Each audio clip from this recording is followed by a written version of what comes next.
The 133rd edition of the Roy's Boys podcast starts right now. Carolina basketball family is the strongest there's ever been. There ever will be. Eight up free hand, King writes the ball. Pushes into Hubert Davis. 8 seconds. Davis trying to get free. Over to Fox. Fox, baseline. Up for the shot. Good! Off the glass! Oklahoma calls timeout, but the game is over! The game is over! Carolina has upset number 1 Oklahoma! Been ready on his second attempt. That one is no good! They battle for it. Loose ball. Recovered Marvin. He scores! With 20 seconds left to play, goes back to Michael Jordan. Jumper from out on the left. Good! 63, 62, 13, 12, 11. Georgetown with one timeout. Brent Brown looking. Throw away to Worthy. 35. The Tar Heels are going to win the national championship. Carolina with foul. He takes the timeout. Technical foul. Technical foul. Brown gets it into Williams. Here comes Williams front court. Williams on the drive. Gets it back out the head. Long outside shot. Short rebound. It's over.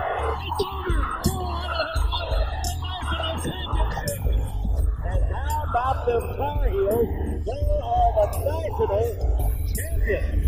The Tar Heels are the national daggum champions. And that's what it takes when you big time games. You got to compete.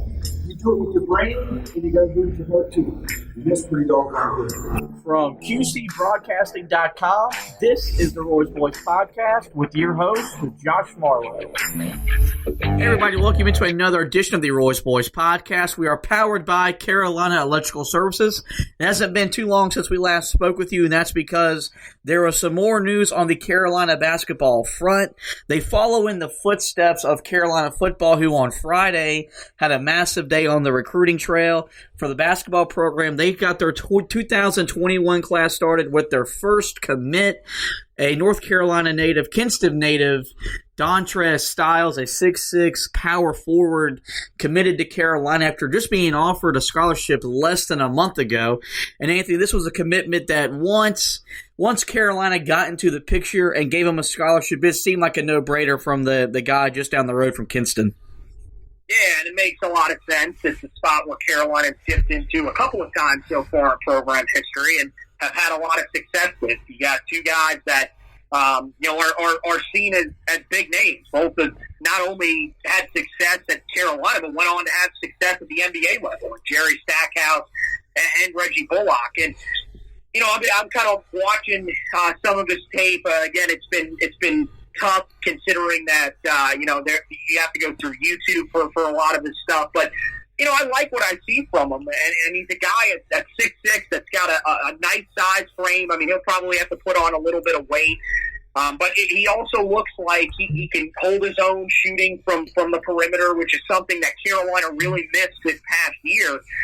And so while I don't think that he's in that 5-star range and is a guy that I just don't see him probably climbing up to that 5-star range, he's still a really good player and a guy that I think, it's important. I understand that in basketball it's a little bit different, and especially with the fact that Carolina is, where they are in terms of a blue blood program that's had so much great success that they can land just about any player they want. But you still want to be able to recruit your home state well. You still want to have guys that are able to, sort of be around the program, not only while they're on campus, but even after, because as we've always talked about with Carolina, it's not a 4-year decision, it's a 40-year decision. And for Dontrez Stlyes, that kind of feels like the move here.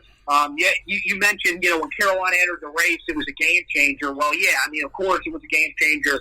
I mean, you look at some of the other offers, the most significant offer out of all the other ones was Maryland. So it makes a little bit of sense, and ultimately, I think there are a lot of things to like about him, and one of them in specific that I think we can both agree on that you were talking about just before we got on the podcast. Yeah, he's a guy that is kind of in between forward positions. He's listed as a power forward, but everyone kind of projects him to be a small forward primarily when he gets to Carolina and plays in the collegiate game. And I think that's something that's a big upside in today's basketball. You want to have position flexibility. He offers that. And it's not just as an offensive player. He's comfortable and has enough length to defend both the 3 and the 4. And when I talk about being comfortable, he's not going to be feeling awkward being on the perimeter. He's going to feel natural. It's not like whenever you would see Luke May having to be on the perimeter, it affected the way that he played defense. This isn't the same for Stlyes. He likes that. He's a great rebounder, uses his athleticism very well in the paint to get to the ball. His effort is something that every scouting report I have read, that is one thing that always stands out. He plays hard. And it's something that Carolina and every team needs is you need a guy that's going to play hard, who's going to dive on the floor for loose balls, who's going to do the dirty work and bang with the big guys. He's just a kind of player that every team kind of needs, and especially Carolina as the recruiting's upped back up where they're getting more one-and-done caliber guys. You're still going to need some guys that are going to hang around the program for a long time. Stlyes is one of those. You brought up the in-state stuff, and it's always been important for Carolina and Roy Williams to get some of those in-state guys. They've missed on some guys in recent past. Kai Bowman went to Boston College. Patrick Williams went to Florida State. Both guys have had their fair share of success against Carolina. You want to try to limit that as much as possible. And I think this is a good way to start the 2021 class. We all know the 2020 class is still being finalized. They're waiting on possibly one more commit next Saturday. But this is a good way to start 2021, as this will be a big recruiting period for the rest of the summer for the basketball program. Yeah, and the other thing that I want to kind of tell people that they need to realize with Stlyes is he's probably going to be more of a developmental guy than some of the other guys that are going to headline this class. Very similar to some of the guys that we're going to be talking about at the end of the 2020 class, like Pup Johnson. It's going to take some time for him to become the guy that we think he's going to ultimately become. R.J. Davis, another guy that we really like, but again, it could take some time for them to adjust to the college game. And that's the same thing with Dontrez Stlyes. I think there's a lot of things to like about him. I like his length. There's still a chance, of course, that he could grow as well. But as you mentioned, the thing that I really like about him is there's so many different positions that you can play him at. And the other thing that this does is this can, at least for the moment, silence the people saying that we're not bringing in enough guys on the wing. I know there's people that are saying we need an elite guy. I don't know if he's considered elite. That's up to those people. But we've kind of just sort of narrowed it down that we think they're going to complain anyways. I think there's a lot of things to like about this kid, and there's a reason to be excited. And like you said, what better way to start out this class than by landing a guy that has a lot of talent and is an in-state guy. Yeah, we've heard the complaints about the lack of elite wing talent coming in the 2020 class. He may not be an elite talent, but Stlyes is definitely a very good talent and the kind of guy that you'd like to have on your team. This past year in high school, he averaged 20 points per game, 11 rebounds, and shot 76% from the field. So not only effective, but more importantly, he's an efficient player, and he's one that we'll be glad to see put on that Carolina uniform in a couple years. And while we're on before you finish up there, I wanted to point this out. One game that people should go back and watch if they're really interested in learning about him. He actually played in something called the East Coast Invitational. He actually matched up against the guy in the 2020 class, Dayron Sharp, who, of course, we know is a great player.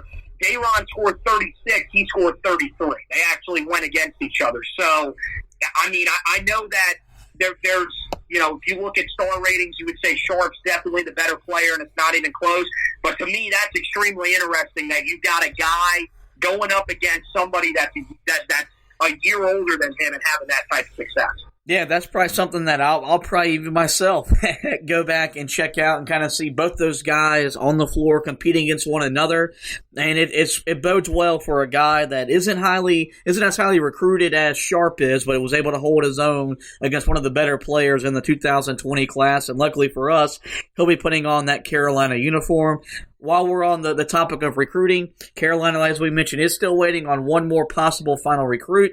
He will announce his decision to commit next Saturday. That, of course, is Kerwin Walton. We're kind of expecting him to come to Carolina. If he does, that gives that 2020 class, that elite wing player that we are supposedly missing. And if we land him, would set the class over the top. Regardless, you can find everything out about his commitment on HeelToughBlog.com, just as you could with Dontrez Stlyes. And so with that, we'll move on to the second part of today's episode, and we continue our trek into looking back at individual players' season. We wrap up the senior class with Justin Pierce, grad transfer from William & Mary. And I'm not going to beat around the bush. Justin Pierce had a very rough year for Carolina. He was never the kind of player that we thought we were getting when he announced his commitment. He committed to Carolina over Notre Dame and Michigan. We all kind of thought he was going to Notre Dame, thought he fit what they did a lot better. Ultimately wanted to be a part of Carolina basketball, and you can't blame the kid. But for some reason, we talked about a lot of fit, like with Cole Anthony. And I know this is a different situation because he was a transfer and was a veteran player. He never really seemed to find his role as a Tar Heel. His best game came in the second game of the year, scoring 18 points and grabbing 12 rebounds in a game against William & Mary, or at UNC Wilmington.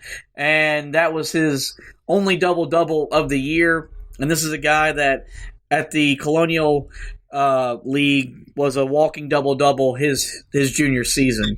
And it's really tough to say why it never really panned out for him. I think it ultimately, what hurt him the most was that Carolina was just beat up from the word go. He was never able to find his role. Once Christian Keeling kind of sorted in his role in the middle part of conference play, he developed into the kind of player that we thought he could be. That cannot be said for Justin Pierce. Yeah, I mean, it's just he never really found where he fit best for this team. There was a time where you thought, okay, maybe he's that guy that can play on the perimeter. He can knock down some shots from the outside. And, is a solid enough defender on the perimeter that he could hold his own. We thought that was what he was coming in. That's what we saw in the game against UNC Wilmington. And we said to ourselves, okay, well, this is what we should expect from him. Then you see him struggle, comes back, has a pretty good game against Yale, and in that game ended up really thriving on the inside at the 4 spot. And we said, okay, well, maybe that's where he needs to be. Maybe we just saw some signs when he was at the 3, but maybe he's just really not a guy that thrives from behind the perimeter. He can knock down some shots there, but maybe he's a little bit better inside. But there was just not enough consistency to his game. He just disappeared when they needed him the most, especially with all the injuries. They needed him to be a guy that played a bigger role because, he played in just about every game this year. So many guys missed games. I don't even remember if he ended up missing. I think he missed one game at one point during the season. But, it's just we talked about it with Keeling, and we talked about it a lot on the podcast, late in the season and as the season went along. The step up was just a little bit too much, and we didn't realize that. We had so much success because really when Cam Johnson came in, that was the first time that we kind of gone the transfer route. We did it, with Johnny Knox the one time, if guys remember, he came over from Alabama. But really, that's very rare that Carolina goes the transfer route. And so they had so much success with Cam Johnson, and it's become such a big part of college basketball, they figured, okay, these two guys, at least one of them should be able to come in and have success. But I think it shows that going from the mid-major level to the major conference level is just so difficult. You have to be an extremely special type of player to make that move. And, both of these guys, I think, were guys that if they would have came back this year and had the same eligibility that Cam Johnson came in with, they probably would be much better players this year than they were this past year. Unfortunately for both guys, they're gone. But yeah, I mean, when it comes to Justin Pierce, it's going to be, similar to Keelan. There'll be some, he'll be a guy that some of the true fans and then some of the people that really follow the team very closely will remember. But he's probably another guy that'll, go down as one of the guys that played on this team that struggled, that just a lot of people, a lot of casual fans won't really remember. Yeah, I mean, I think you nailed it right on.